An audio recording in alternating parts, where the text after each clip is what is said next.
Welcome, Philly Uncensored Sports Podcast. You can catch us on Facebook, YouTube, Twitter, Spotify, and iTunes. That's where we at.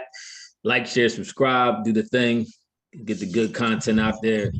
Sixers be coming off of barely beating the Pelicans in what was the score of this game? 107-109. There we go. 107-109. Man.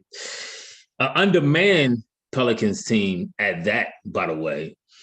But nonetheless, we got the victory. This is to me, a game. It's a lot to be addressed in this game. I got a lot to say. So if I start, Wayne gets mad at me, y'all, because he feel, you go on too long with your introduction, blah, blah, blah. So go ahead. Y'all got it. And I'll come back in and I debunk any foolishness I hear. And I also put the stamp down on what really happened. So go ahead, Wayne. Well, basically, it was a case, again, of the bench not doing their job. I mean, the Sixers, we look at the Pelicans starters who scored. Bledsoe and Ball scored 18 and 18, but they didn't have great shooting nights. They shot 35 and 33%. And then from 3 points, they shot 14 and 30%. So it wasn't the starters. It was when we brought in the bench. And if you look at the plus minus, all our starters was in the plus. It wasn't the starters. All of our bench was in the minus. Yes, it wasn't the starters. It was the bench. The starters play better? Yeah, I think the starters was lackadaisical. I think that the whole way they approached it was lackadaisical. I guess considering certain people wasn't playing, but the bench blew it up. The bench got outplayed drastically. They did. Go ahead. I think it was. I'm about to come back in. This game. Listen, a win is a win in the NBA, but Truth. Did they get? All right. Maybe they didn't get up for the game. The three of the stars ain't playing. Steve Adams ain't playing. Zion ain't playing. Ball ain't playing. Hey, Jamar, what is it? Is it Zion or Zion? Yeah, Jamar, we need you on that. Go ahead, please. Go ahead. Just let me know. Go ahead and tighten this up. Make sure I'm saying that right. His name is Jamar. Is J Mar. That's right, J Mar. Jamal. Hey, Jamal. But did they not get up for this game? I don't know. Maybe not. Seth started off lightning hot, and I ain't like to see him cool off in the fourth. We really could have used a couple of them big buckets. But to me, welcome. Mm-hmm. Go ahead. My fault. That was me. I pushed the video. To me, it was more. I felt like the Pelicans lost this game more than we wanted. You know, if we could look at it that way, they shot terrible from three and from the field, and they had terrible turnovers in the stretch. They didn't even get a shot off in like the last minute and a half when they had a chance to either take the lead or tie it. They couldn't even get a shot off. They were too busy turning the ball over and not catching the ball. So I going into the playoffs like this, and with Ben Simmons continuing not to shoot when he's right near the basket, finishing with 8 points, I'm concerned. I'm a little concerned. All right. So, as far as what I saw in the game, the team struggled like most teams struggle in the NBA when team goes zone. Zone coverage hurts teams, especially if you don't have sharp shooters. We don't have a lot of sharp shooters, so we struggled against the zone. We don't? No, not like that. We have people that can knock down some threes, but we don't have it where when they do that zone away. And we did the same thing in Indiana earlier in the year. Remember, they was beating us really bad. And then so we went to that zone defense that took them out their game. Everybody got exposed. A zone will expose a team throughout the NBA, regardless of who you are. Unless you're like the Clippers who got mass shooters, then you go a zone and no matter. So that's what happened. This is for me. This is a learning lesson for Doc. Okay, what can we do in practice to get better when teams go zone? Because it's not going to be the last time. How you beat the zone, Tim? You got to shoot over. You got to shoot over. You got to get. And we didn't do that. But it's a lot of truth. We let them go on a 17-6 run because we. But when did that happen? When did that happen though? Third quarter. Who was in the game? With the bench. The bench. See, this is why I agree with Wayne, and I agree with you saying, Tim, too. But this is what I agree with Wayne. If you look at the bench play, Shake Milton minus 14, George Hill minus 11, Thibault minus 11, Dwight minus 12, Mike Scott minus 10. Everybody, all the starters, with the exception of No, every starter all the was starters. plus. All the starters, double yeah. digits plus. I thought my screen is cracked, so I just dropped my phone. So I thought I saw a minus next to Tobias, but I didn't. So all the starters have positive plus minus. So this is where this goes back to the conversation Tim started 2 podcasts ago when he talked about Doc running out a whole bench lineup. And the thing that irritated me though was late in the third, he ran out the whole bench lineup and they started getting lost the lead. And he came back in the start of the fourth with the same whole bench lineup. I said, yo, with no starters in here. He waited till like another 2-3 minutes went by before I think he put Tobias and Ben in the game. So I'm like, yo, I don't understand why you got 3 players making $100 million in your team and none of them is in the game. One of them at every point in the game should be in there. At least one of them, in my opinion. I saw Golden State do the same thing when they had Curry, Durant, and Clay. They was all in the game. The Nets do the same thing whenever Kyrie and KD and play together. They do the same thing with them. It's a constant rotation of at least one starter in the game, so you can always have somebody take pressure off of the bench if the bench go in the slump. That is the main reason why we lost this game. And to Ethan's point, the Pelicans couldn't shoot. If they would have hit 2 jump shots, this game was over. We'd have lost. But that's why I'm saying I'm agreeing with Ephraim about the. Now I do agree with even the point that Ethan made about Ben shooting more. Like, all right, if you see down the stretch, he did too much passing. That should have been one of them times when you turn. And I'm not even talking about in the final 2 minutes. I'm talking about leading up to that. Everybody's struggling. They're caving in on Embiid. Like, even though Ben was passing it to open shots, like if it's not there, force the issue. That, like, even I think one of y'all brought it up when we was talking in the pre-meeting. How many free throws did we even shoot? I don't think nobody really shot free throws except for B. B went 12 for 12, and then like George Hill had 2, Milton had 2, and Howard had 6, but no other starter shot free throws. So where were we? I mean, was it that the refs just wasn't calling, or was we not attacking? That's like, listen to the bench. Shake Milton played. Shake Milton 15 minutes, went 1 for 5. 1 for 5 and 1 for 4 was from 3. And then he had 3 turnovers. That's what I'm saying. Why You're not Maxey not getting concerned? put in the game? You're not concerned about this bench going to the playoffs? I'm concerned about Shake. And where's Maxey? Why doesn't Maxey get any? What is Doc doing? Doc said after the game that the reason why he wanted to go with Max, but he decided to go with Mike Scott because the Pelicans had a tall lineup, but he thought it. He didn't match. Stop defending this dude. Come on, man. Listen, I Doc don't care. Doc going to have to answer some questions if this don't pan out in the playoffs. He just did a press conference, and they stuff. asked about Maxey, and I just gave you what he said. Doc does some questionable stuff, bro. I'm starting to question some of the stuff Doc does. I agree. I have to agree. I mean, I'm like Wayne said. See, this is why. Once again, this is why I don't understand why you have that whole bench in there, for one thing. For two, Ethan, to your point that you always say about Maxey minutes, what you going to do when court come back? Like, if you ain't already giving Maxey credit or clock now, what you going to do when court come back? Maxey ain't getting Maxey. I don't care what he said about Maxey getting clock in the playoffs. Maxey ain't getting no clock. He ain't getting none. He ain't getting no clock in the playoffs. Mike Scott don't need none. What you say? Mike Scott needs no clock. Yeah, Mike Scott. I can't defend. Yeah, I can't. Hold on. Let me say this right now while we're on the pod. Go ahead. Everybody hear me? Everybody hear me? Go ahead. I will no longer defend Mike Scott anymore on this podcast. All right. I mean, y'all can kill me in the comments, whatever. I will no longer be defending Mike Scott. That's good. This gonna be a confessions episode, because later on Ephraim gotta bring up some fact check. Something I came up with. I had to come clean about too. Yeah. But yo, check it out. But wait, you brought up something interesting. I think I've been noticing as I watch around the league about the foul call or the lack thereof. I honestly feel that the refs are now intentionally letting them play. And I think the main reason, the main motivation behind it is the fact that they got this review system now. I don't think the refs like being kind of spotlighted as making wrong calls and all kinds of like that. So I think at this point, they like, listen, if I don't make a call, it's nothing to review. You can't review a non-call. So somebody get whacked and they just, complain to the official and you just continue to play. I noticed that. I was watching the Golden State game. They wasn't calling nothing. I mean, bodies was all over the floor and the whistles was silent. Same thing happened. I watched the Nets game.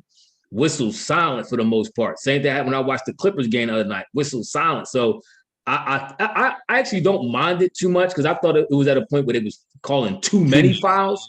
So and it may be a little bit too that you're coming closer to the playoffs, so they kind of getting the playoff, kind of officiating in that mindset a little bit. Right. But I honestly think it's because they don't like that whole review system. My personal opinion. I can't say that I don't think that it could be a chance of that. The refs is petty. Let's keep it clear. Let's keep it being. The refs is petty. So it's like when you start going one way with them, they real good with doing stuff like that. Even with some ways they call text and stuff like that. I agree. Refs is petty, so I wouldn't put it past them. I agree.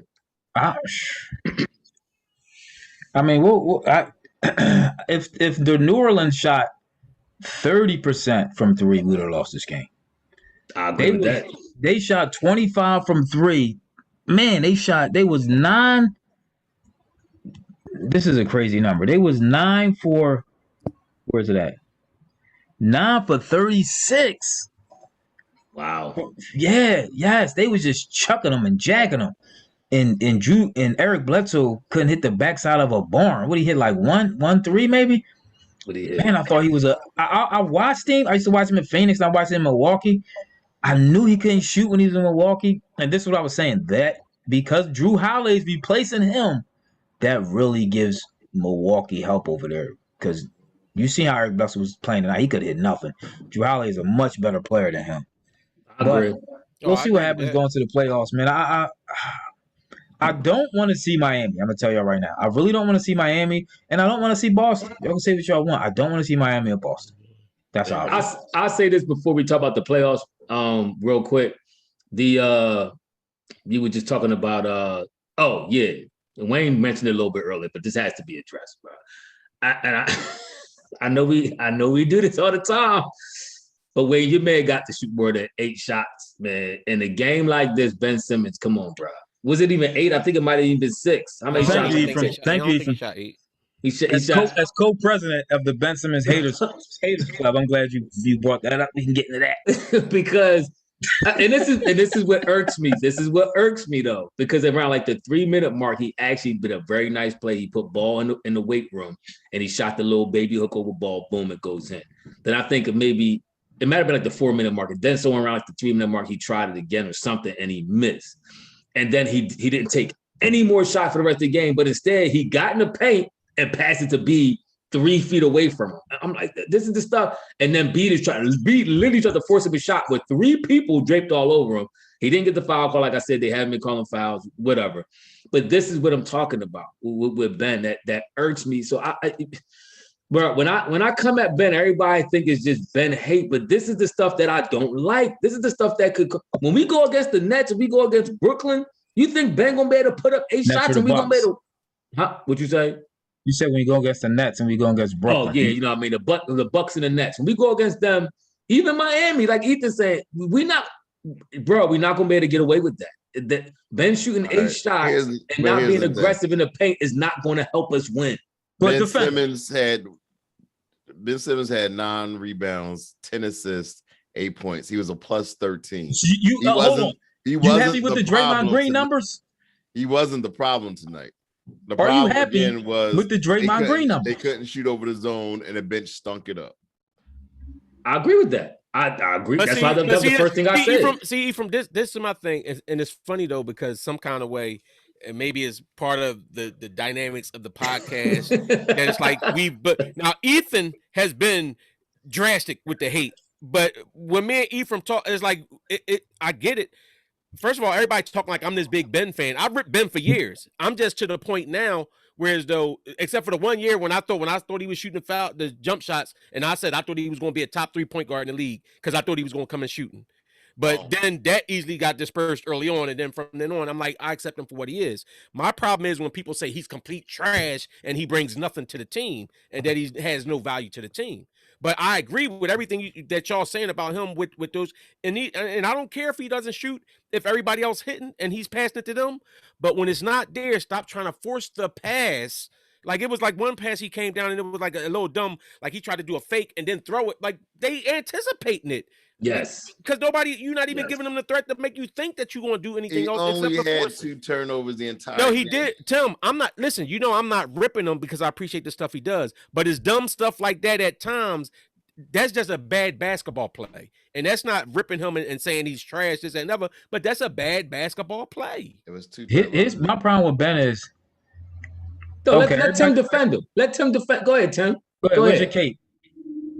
It's not about the cape. I'm just saying he wasn't the reason why we barely won the Ben, game. I don't know what it is about Ben Simmons, but you know how they say LeBron. You're gonna finish letting Tim give his point, or you just going just completely cutting? He said it wasn't. He said he wasn't trying to defend it. Go ahead, put your cape on. Let's see what you got. No, I'm done. I'm used to you cutting me out. Go ahead. Good. Ben, instead of how LeBron, they say always try to make the perfect basketball move or play. Yeah. Mm-hmm. The perfect basketball play doesn't Ben's in Ben's mind. The perfect basketball play is a pass. It is. That's a very true statement. That's what irritates me. That's a very that's not true with all point guards. You can still be a pass first point guard and know when it's time to shoot the ball. I agree. Like Chris Paul. Chris Paul is the pro. Even Rondo knows that sometimes you got to take the shot. Like, for crying out loud, just shoot the ball. I mean, especially when you always. This is why I said for one, Ben for the most part has a mismatch against most dudes that he plays against. He's taller. He was taller than Ball. Ball spent a lot of time on Ben tonight. Ben has legitimately 2 to 3 inches on Ball. So why can't you shoot over him when you have him in the post? Well, why not do that? That to me is just frustrating. Go ahead. You know what I think his problem is, though, honestly? Because it's not natural for him. It's not, and it goes like you said, mental. Ethan, I agree. It's because, like, if just a ball player, it's certain things is instinct and makes sense. Like in his mind, it's like when he gets the ball, it's like, I'm going to go to the basket this time. I'm going to go to the basket this play.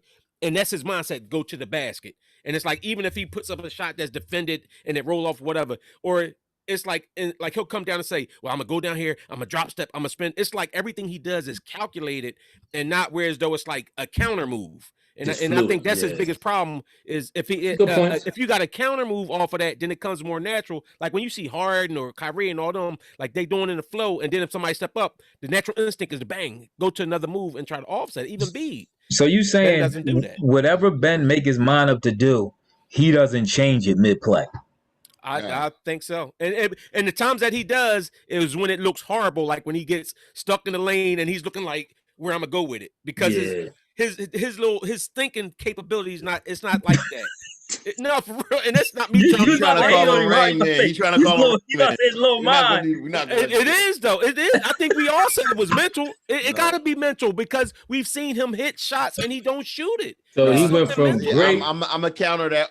I'm gonna counter that claim. I'm gonna say when he doesn't think a lot and just play basketball, he actually plays a lot better. Like I seen him do nice reverses and doing different things when he's just playing straight up basketball. When he's thinking, then I see that's when he's saying, oh my God, which way should I go? But you got to think when you're playing against better competition because they come with a scheme with you. It's not just about physical ability. Now they doing certain stuff like Ethan and Ephraim always say, when teams prepare for certain stuff that they know you do, now you got to adjust to it. And that's where he comes into That's where the balance is. And that's where I'm actually going to put some blame on Doc Rivers because you can't keep blaming these coaches. At some point, he got to do it. No, Thank you. No, but you got to put some blame because Doc should have came in like, Ben, I need you to do this year. I need you to do something. That's what Brett did. It didn't work. You know what? He's playing to his strengths and not playing to his possibilities.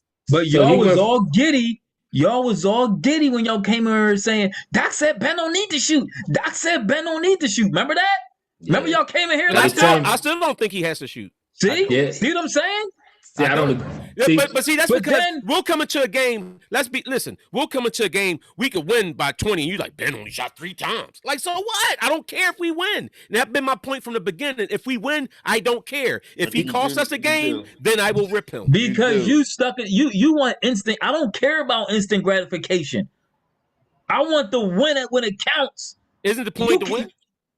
No, the point is to win in the playoffs. Okay, we're not in the playoffs yet. All right, well, how you think you're going to win? You ain't played the playoffs in 2 years. We won by 20. We won by 20. Played the playoffs in 2 years. and Ben ain't been practicing none of these jump shots, then you screaming you want Ben to shoot and wonder why he don't shoot because he didn't do it all year. It's not going to be natural. He ain't playing in the playoffs in 2 years. So that's my whole thing is, and that's why when I bring up the other stuff when we talk about other teams, if you want to talk about other people that dropped in the playoffs, talk about everybody. He only missed the playoffs last year. He ain't playing the playoffs. So it was 2 years ago that he played in the playoffs, right? Yeah. No. Okay. That's what I said. It's been 2 years. He hasn't played in the playoffs since the playoffs of 2019. All right, he missed one playoff. 2021. Okay. He missed one. But he hasn't been in the playoff game in 2 years, right?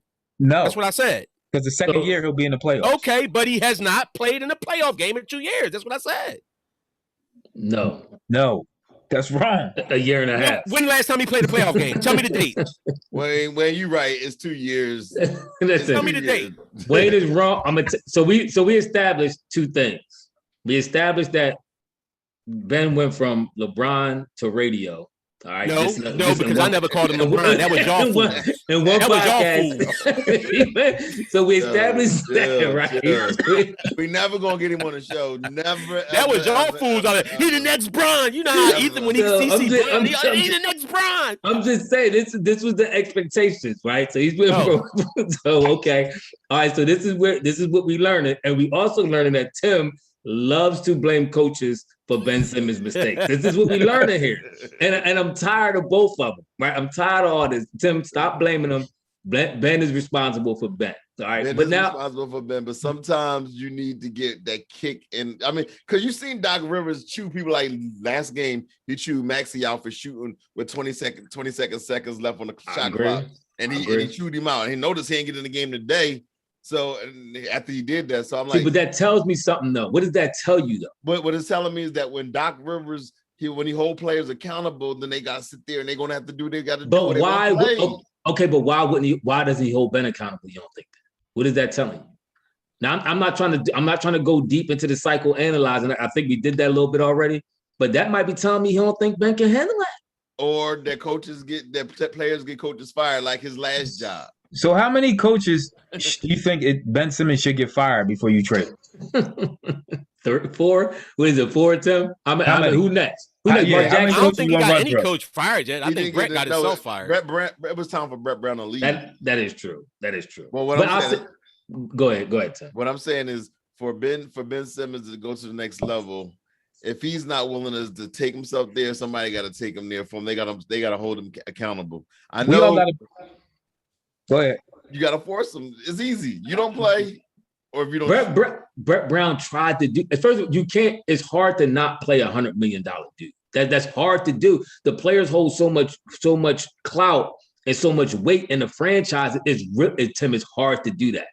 But listen, I mean, at this point, like I said, we understand it is what it is. I'm just venting my frustration because I have a platform to do that. So I'm venting my frustration about a dude who has the ability to score in certain positions and doesn't. That's just irritating. I just can't see no way to explain it other than that. I will say this to kind of get off the Ben Simmons thing real quick. I was happy to see Seth, like Ethan said, he was hot early. He was splashing. Somebody from the comment section made a good observation. Jacqueline Kemp, she said that she thinks Steph is still feeling the effects of COVID. She said, I saw an interview with Tatum, and he mentioned that he's still having residual symptoms of COVID and needs to use an inhaler before every game. So that, and he had his COVID diagnosis, I think back in like November or December, and he was still talking about using an inhaler. So, I mean, it's very possible that he could be just coming out and shaking it and still maybe having residual effects. But I will say this, the last 3 games, he's looked like the Seth before Rona. So if this Seth continues to play like this into the playoffs, then I think we have more of a legitimate shot. I think everybody kind of agree with that. I remember Wayne said that very early on in the podcast that he thinks Seth is kind of the coup de grace to all this, because if he's knocking that open 3 down, then that takes a lot of pressure off of Ben having to score. That takes a lot of pressure off of Bede having to drop 40 every night. So we're going to see, I mean, how long this thing lasts, but I am glad to see Seth coming back around. So who would you say is the most important piece of our championship for the championship run then? Embiid? Is there any? I mean, outside of Bede. Outside of Bede, okay. Y'all know what I think. Ben Simmons. I think so too. I think it's Ben, but I don't think it's necessarily Ben scoring. First of all, the Ben has the ball in his hand the most. Okay. So it's going to be Ben's decision making, and scoring will fall into that. When do you score and when do you pass? His decision making on that is still not there for me. I have to agree with a lot of that. I want to say Seth, but I do have the person who dominates the ball the most. It's got to be in you. Outside of B, it's got to be Ben. It has to be. Now I agree with that too, but that's just like, all right. But if Ben is getting there, if Ben is getting in there and he's drawing the traffic in the middle and he's kicking out to wide open Seth and he's not hitting, is that going to be Ben's fault because Ben didn't shoot it, even though he drew all the traffic in and swung it? That's just like if Bede is double or triple teamed and Bede swings it outside to somebody and then they miss it. Are we going to say that was Bede's fault because he passed it out instead of trying to force it up on 3 people? That they did that to LeBron. That's the only point that I'm making. Like when it comes to like when he. But that's what I'm saying. Sometimes people want to blame Ben for that type stuff. Now for the other stuff, I agree. Like if he's down there and he's like 1-on-1 and he's automatically looking for somebody to pass out to, I agree wholeheartedly with all that what you're saying. Or all right, well, in the lane for his little putback or something like that, and he kicks it out unnecessarily. I agree. All right, let's look at it like this, Wayne. What's the average 3-point shot? What's the average percentage of threes in NBA? It's like 36, 37%, right? Yeah. So out of 10 shots, they knock down maybe 4. Mm-hmm. Right? Mm-hmm. So how much of Ben driving and kicking and them hitting the threes can you legitimately depend on through an entire 7-game series? You could depend on it a whole lot. If they're hitting, but you got to understand, if they're hitting 3 to 4 out of 10, that's not even 50%. Now, I will say this, you do have to factor in slightly how many open threes, because I know they got analytics reports on people hitting open threes over contested threes. So I would gather I would believe that you're hitting more open threes, that percentage goes up if it's an uncontested three. Yeah, like so now over 50%. I would think so. I would think it would at least be around 45 to 50 if you're talking about a wide open three. I mean, we're talking about NBA players here. So that is a factor I think that has to be kind of put into that equation. But I do agree with you, Ethan. My thing is more, if you surround it and you're kicking it out, I'm cool with that. But it was several times tonight, in particular this game, if we want to talk about this game, that Ben had the opportunity just to score and he decided to pass it. And a couple times it was a dumb pass because he passed to B, who was 3 feet away from him. So now they all triple team. Everybody got 3 people. Reminder: Ben had 2 turnovers the entire game. I'm not talking about the turnovers. Now, this is what I'll say. This is where I agree with you. Whereas though, if it's a bad pass, I agree. If it's the bad passes are the ones I agree with. But if it's a pass and he's making a smart pass, because I used to do the same thing to Brian. Like I used to rip Brian because I'm like, why Brian pass it out? You the superstar, you shoot it. But it's like then. Come to the realization that this superstar is pass it to their team. Mike pass it to Paxson and Kerr and all of them. Like, this is what you're supposed to, everybody except for Kobe passed it to the open dude. But what? So my point is. Yo, ain't no shot to a Kobe, dog. That's Kobe the mama, but Kobe the type dude, like, listen, I'm going to shoot. If you're not going to hit that last one, I'm going to shoot this. The same way he told Shaq, if you ain't going to make them free throws, what I'm going to pass it to you for. Yeah, so. That was Kobe's mindset. But I'm just saying this to say, when Ben is in there, and sometimes it's not even just the assist pass. The same way with Bede, if you draw attention from more than one person and then you swing it, and then from that the ball gets swung around, eventually that ball will find an open shot. That's what I'm saying. That with the ball movement. Now I agree when Ben is in there and he makes a dumb pass, like the one you talking about to Bede. Like, what is that? What is you throwing that dumb? That's a dumb pass. Yeah. My last thing about Ben, and I don't want to harp on this too long. We've been on this long enough already. The scouting reports, you're gonna see less and less of that in the playoffs because that's all he does, and they will be waiting on that. But we will see. And Danny Green is in his press conference this afternoon or this evening after the game. He said he don't like how the team is playing, and he said that if we're going to continue playing this way, it's going to pretty much be an early exit. He said we've been getting a lot of wins, but he don't like the way we be getting them is not good. I agree. I agree, but I think a part of that is honestly, I think a part of it, and I'm not going to say I know 100% for sure, but I think a part of it is when you're coming into the game and the best and second best player on the other team ain't playing. They kind of come out like, oh, well, you know what I mean? Like, come on, let's be real. You coming out to play the Pelicans and Zion and Ingram not playing. It's like, we can to sleep me, off through this. now, I don't know about the other players. I don't think B think like that. No, if you look at the way B, like early on, like if you B wants to get 40 on him. Only reason I don't say that is because that's just like B came out. He came out shooting the jump shot, like shooting the threes. When B trying to go at somebody, he's in that mid range or he's taking them to the basket early. Well, Mike Scott and Shake Milton should never be on the floor at the same time. They both are 2 turnovers. They just 2 human turnovers. And cause I don't know if Shake has no upper body or lower body strength, but he's a walking turnover. He get plucked, he's falling, he collapsing. Let me ask you, what year is this for Shake? 3rd. Is this his longest season? His longest season. Tim. Hey, we go through this every podcast.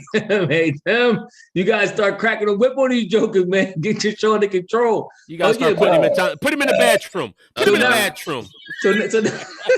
So now with that being the case, though, right? And this goes back to our last conversation.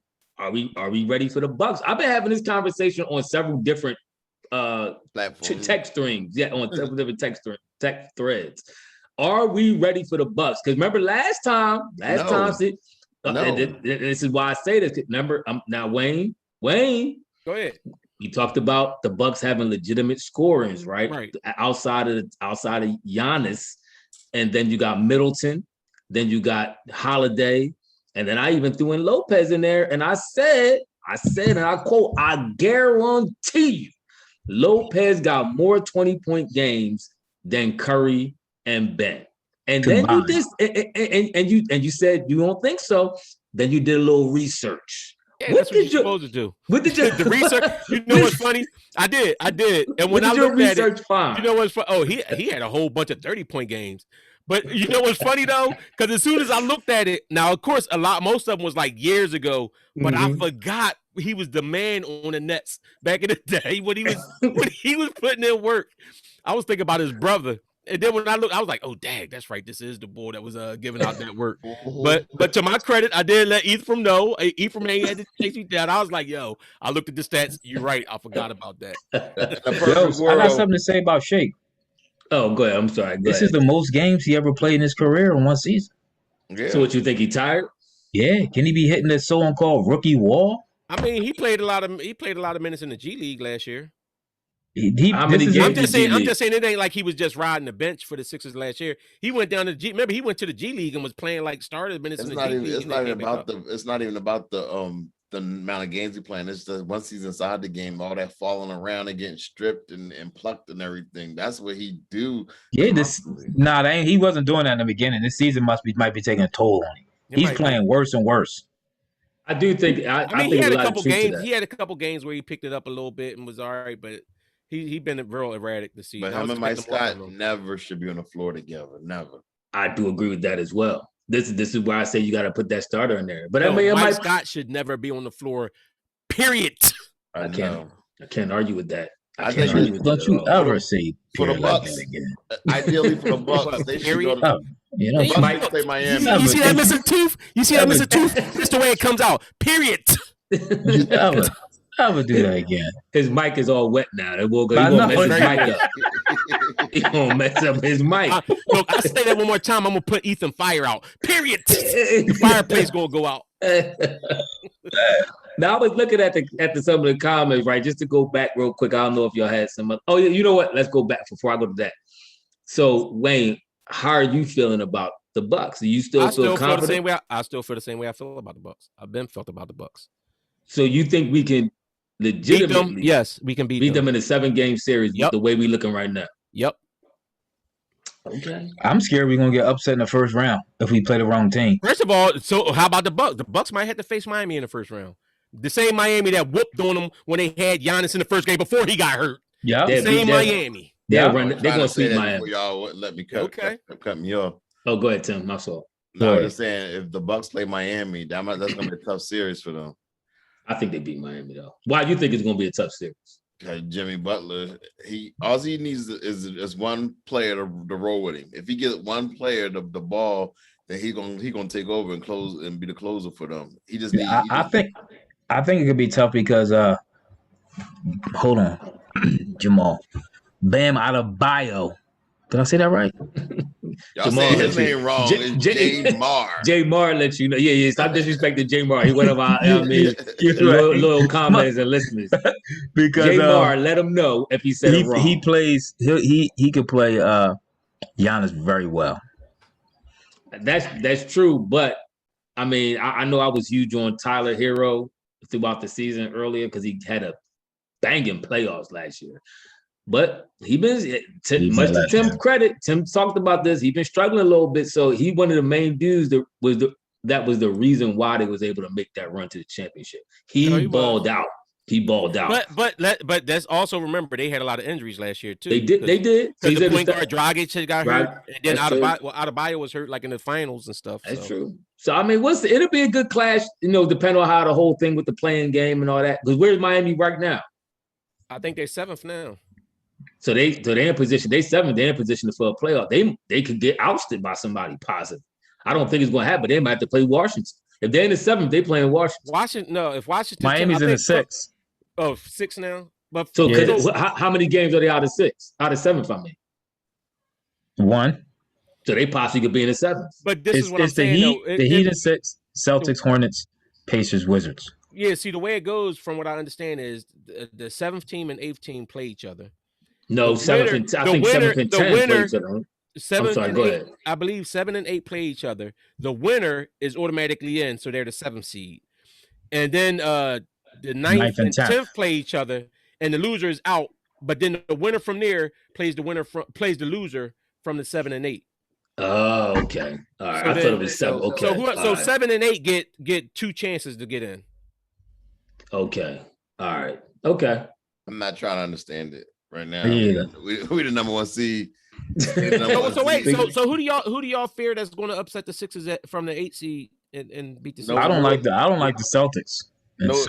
Celtics. I'm not afraid of the Celtics at all. Okay. Y'all have no big man. They have no big man to go. Okay. I don't. Yeah, I'm not too concerned about the Celtics, but I do got to learn a little bit more about this plan because I think Golden State, my man Steph Curry might be in the plan, so I got to educate myself what happens with this playing situation. Yeah, they're in the AFC. Lakers in the 6th. They about to be in the play-in if they don't get themselves together. I know. The Celtics The Celtics today lost to the Bulls 121-99. And they starters play. That's what I mean. Why ain't they play against the Sixers? This was Zach LaVine's first game back today. The Celtics, and this is your king? This who you scared of? They lost to Chicago? It's like, let me stop. That's just yeah, I'm not scared of. I don't know why Ethan's so scared of the Celtics. I'm not scared of the Celtics. I think because they got 3 different people that can go off on you any given day. They just and lost. We have defenders, and we have defenders. I don't care. 121. They can't stop Embiid. I don't care. Basketball's about matchups. Right, but the Sixers have defenders who can. Okay. We have quality wing defenders. Okay. All right, y'all got any final thoughts before we roll out? We'll be back tomorrow.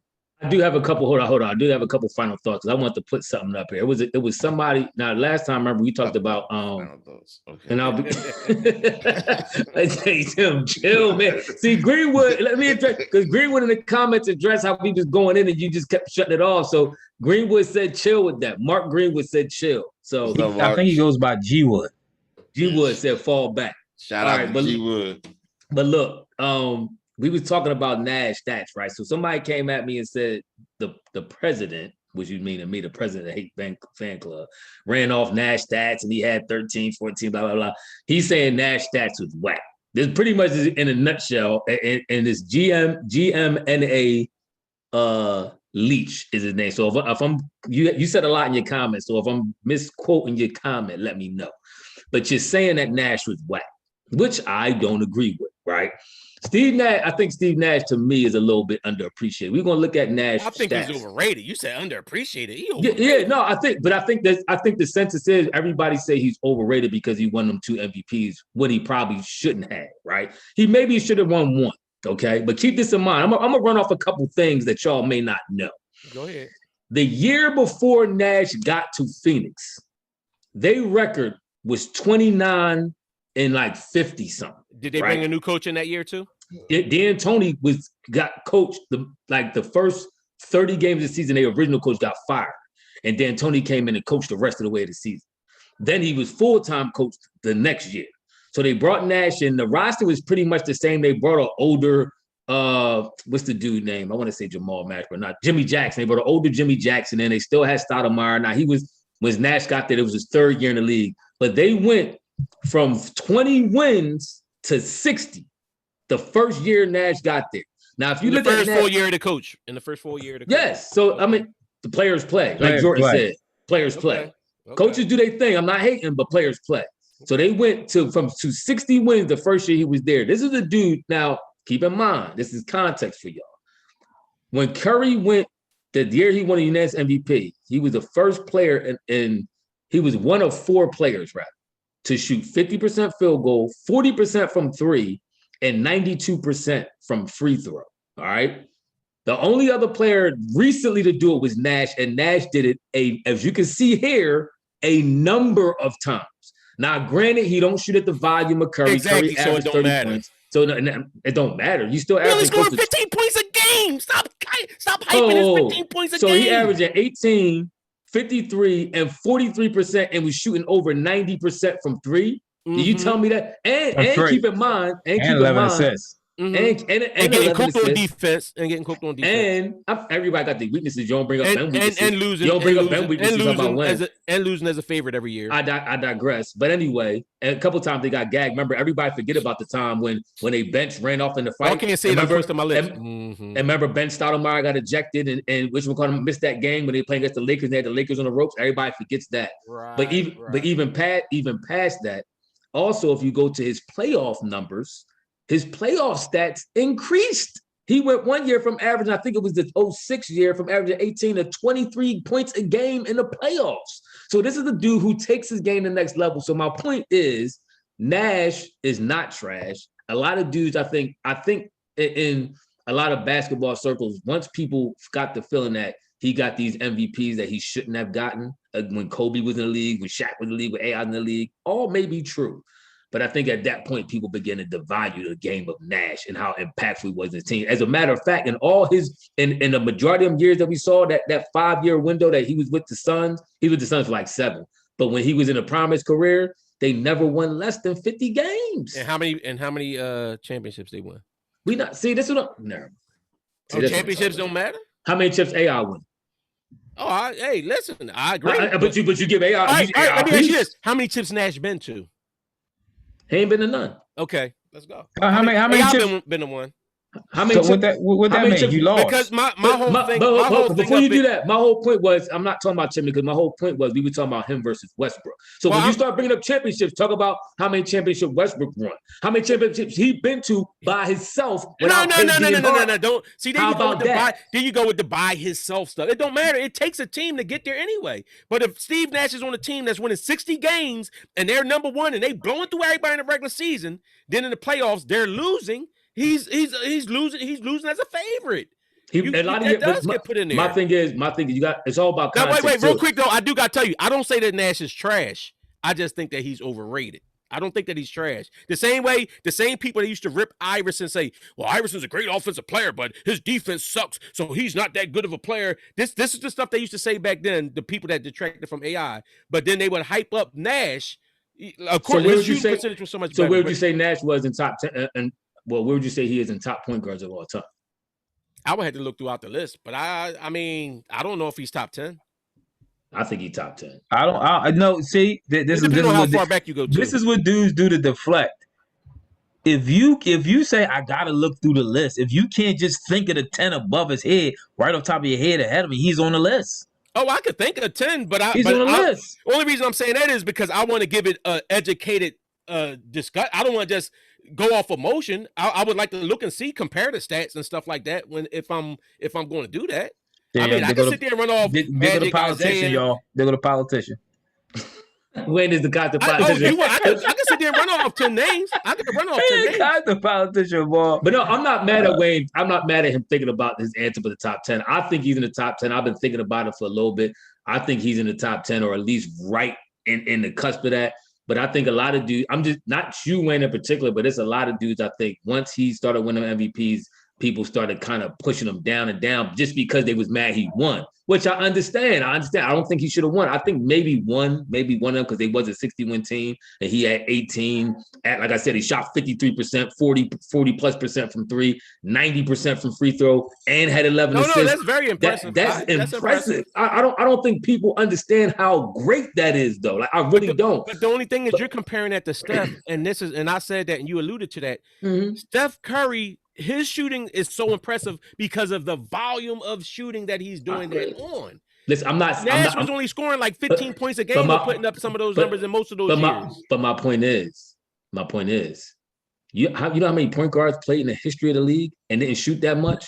How many of them average 50% field goal, 40% three, and 90% from the line? How many of them did that? We talking about Magic. We talking about Isaiah. We talking about great point guard. How many of them actually? Isaiah ain't averaged 30. Isaiah averaged 20, 18. But isn't it more parts to the game than just shooting? But that's efficiency. Efficiency is huge. That is huge. That wins you games. That wins you championships. And he should have shot more of the games that they lost. He did. He actually increased the same way like we talk about Ben when he should have scored more when we lose. I he should have shot more shots. But he does. He did. So he did. But he also ran into, and this is another thing, real quick, Tim. I know you said closing remarks, right. But this is the thing that I say is context. Who was in the West? You had the Lakers with Kobe and Shaq. You had San Antonio over there. You had great teams that he ran into. And like I said, they played the Lakers. They got actually knocked out by the Lakers, I think, twice. And one of them, that was that suspension series. When everybody, I forget who got into a fight. I think it was Sean Merriam and Stoudemire stepped off and they suspended him for a game and ended up losing that game in that series. So Westbrook, it's a lot of things. Some great teams too in the West. But who did? Westbrook. No, I agree. But Westbrook when ever since KD left, has he made it outside the first round of the playoffs since he ain't been with KD? Y'all want to discuss the Detroit Pistons game since we're still here? Playing them tomorrow.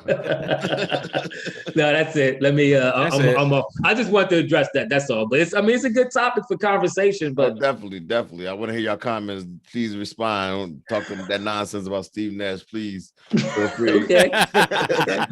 Feel free to comment. All right, listen. Him and the melanin challenge people. He always trying to overhype him. Anybody that can't get a good clean tan, he want to be all hyped on him. I give respect where respect's due. That's all I do. I give respect to Chris Paul. I'm gonna bring up Chris Paul's stats because remember we argued Chris Paul against Westbrook, but that's another conversation for the next. I'm not a big Westbrook fan, but I'm not taking either one of them over Westbrook for career. We definitely got to talk about that next podcast. But listen, tomorrow we'll be back after the game. We play in the Detroit Pistons in Philadelphia. And so, again, we beat them. We barely squeaked out a victory, 109. What time is that Detroit game? It should be like 1 o'clock. It's a 7 p.m. It's a 7 p.m. game. Why do you want these late games? Why would you want to play so early? 90 years old, talking about 7 o'clock late. On a Saturday. 7 o'clock on a Saturday late. Who wants to sit there and watch a Detroit Pistons game? Who would want to play ball? He said 7 o'clock on a Saturday is late. What you eat? 7 o'clock is late on a Saturday. 7 o'clock on a Saturday is late. What you eat? Soup and have your dinner at 4 p.m. Yeah, he needed his Enfamil and his old man, his wheat tina. He needed his cream of wheat and wheat tina before he go to sleep to keep him regular. Yeah, he need that wheat tina. Get that fiber. And it depends. Go ahead, old man. We'll talk to y'all tomorrow. Thanks for listening. Like, comment, and subscribe. We are out. So I learned how to log off this joint. We good to go. Yo, come on, man.